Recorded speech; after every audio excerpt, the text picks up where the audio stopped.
like if you found the video valuable. It started with a knock. Not a frantic one, just a soft, measured tap tap tap, the kind that suggests familiarity. But the thing was, Lila Mendoza didn't know anyone in her building, let alone someone who would knock at 2:17 a.m.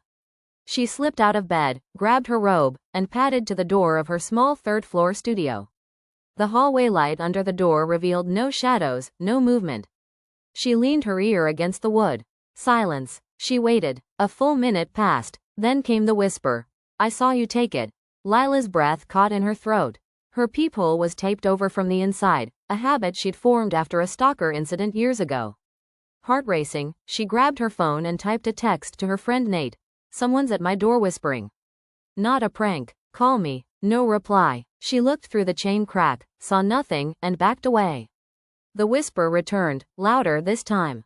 "Give it back, or I'll come in." She bolted the door and backed into her kitchenette, scanning her apartment. She hadn't taken anything. She barely left the apartment unless it was for groceries or her night job. Suddenly, a loud thump. Not at her door, but from the ceiling. Then again. Thump, thump, rhythmic, deliberate.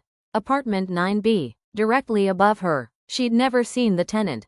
Only heard odd dragging sounds at night, and once, opera music playing at full blast at 3 a.m. But the manager swore it was rented. Lila called the front desk. No answer. She left a message. "Strange activity in 9B and someone at my door.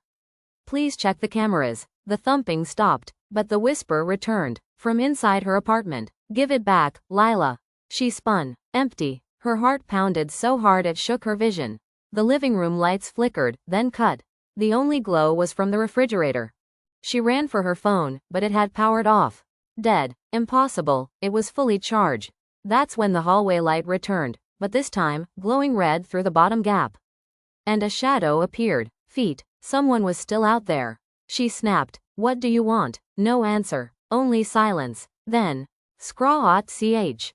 Something sharp dragged down the door. And again. Then the knob began to turn. Lila grabbed the heavy brass candleholder from the shelf, her only weapon, and inched toward the door. But the knob abruptly stopped. The hallway light flicked off again. Darkness. No sound. She waited. 10 seconds. 30. A scream pierced the silence, from above. Not a normal scream. A high, bone-shattering shriek that echoed down the walls. Then, thud, and silence. Morning came. Lila hadn't slept. She sat upright in a chair, candleholder still clenched, surrounded by every light source she owned. At 9 a.m., she stormed to the front office. A young man named Tyler was just unlocking the doors.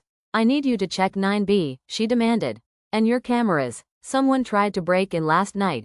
Tyler blinked. 9B? "But, there's no one in 9B. "What? It's been vacant for 2 years. Water damage, mold, condemned. The door's sealed. I heard someone up there last night." He frowned, pulling out the master key and accompanying her up. The 9th floor was silent. Dust coated the hall. The door to 9B was indeed sealed shut with police tape.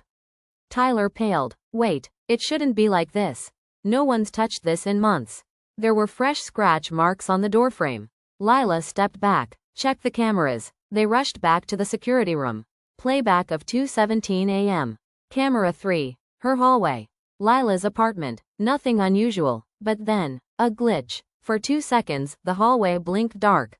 Then it reappeared. This time, a figure stood outside her door.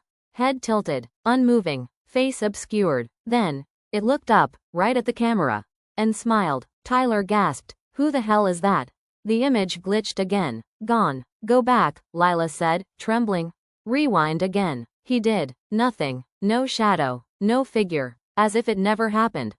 That night, Lila packed a bag. She wasn't waiting for answers. She was leaving. As she zipped up her suitcase, a knock returned. Tap, tap, tap. This time, it was inside her closet. She approached, hand shaking.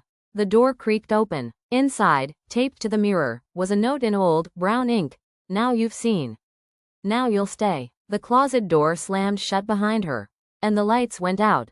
Candle end of story.